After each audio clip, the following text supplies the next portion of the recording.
Hello friends, and thanks so much for joining me at my Stutzman Art channel. Today in this video, we are going to take a tour down a beautiful road in Idaho up near Canada. The roads wind and bend, the hills gently rise into the mountains and fall into lush valleys of farmland. You often hear the locals call it God's country because it is just so beautiful. This painting was done for an auction to help a young friend of mine, and I only had 2 days to do it.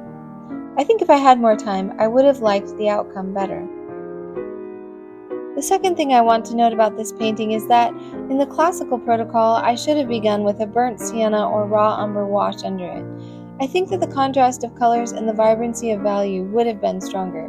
And of course, the great masters would always do this. So if you happen to want to paint this scene, my first recommendation would be to begin with prepping the canvas.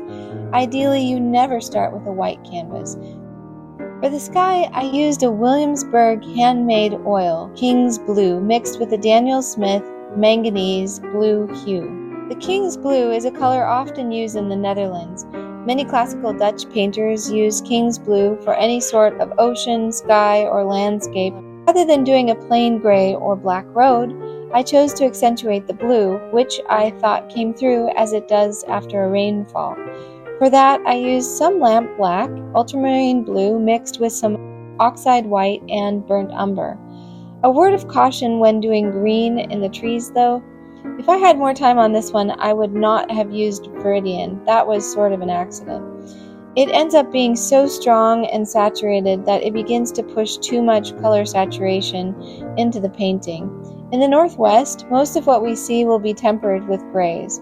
If we do painting somewhere of California, Arizona, Texas, New Mexico, Utah, usually the aridness and the lack of evergreens pushes the chroma up and we have a high saturation of coloring.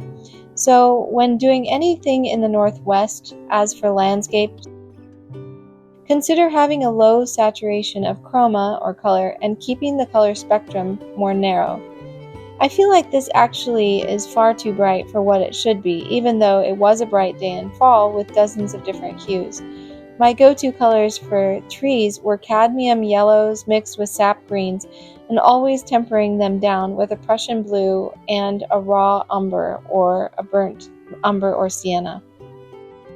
Your browns are useful to soften the vibrancy of those necessary but sometimes overpowering yellows and greens and blues. There are a few different brushes that are my go-to helps in this painting. The first one is a fan brush. Speaking from experience, I don't think that you need to spend $50 to $75 for a great brush, but it does help to know what kind of brush to use when and what kind of hair you feel comfortable with.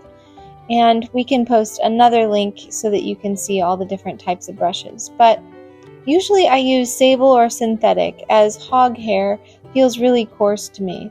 Horsehair is usually just used for calligraphy or watercolor as it has very soft brushing. The other type of brush that you will see used in many of my videos is a mop brush, and I definitely used it often in this video. You can even see me with one hand I'll have a fan brush and in the other hand I'll have a mop brush. And I use them interchangeably as I'm trying to create soft edges in one place and I'm making thin, distinct lines and tree shapes in another. And so I use a blend of both of these. These are mostly my go-tos. I might also use a dagger or an edged brush, but as you can see, the fan brush is really one of the most helpful brushes when you have so many leaves and patterns of evergreens that you're trying to accomplish here. Usually I paint watercolor on a lap or desk, and I always paint oils on a vertical easel. I experimented in order to make this video by doing it flat on my desk, trying to find the best angles for the camera video. Well, I thought it went pretty well, but if I had a big 4-foot by 3-foot painting, there's no way that I could put it on my desk. It would be too cumbersome. So there are obvious advantages to painting our canvases vertically, and as long as you aren't doing your oils so thin that they run, like an underlaying wash, then you'll never have trouble with your paints running when you do it vertically. Do you have suggestions? I would love to hear about them. Thanks so much for watching my video. Please subscribe and like as it helps my channel. And I hope to see you again next time where we can enjoy a day of painting together. Take care.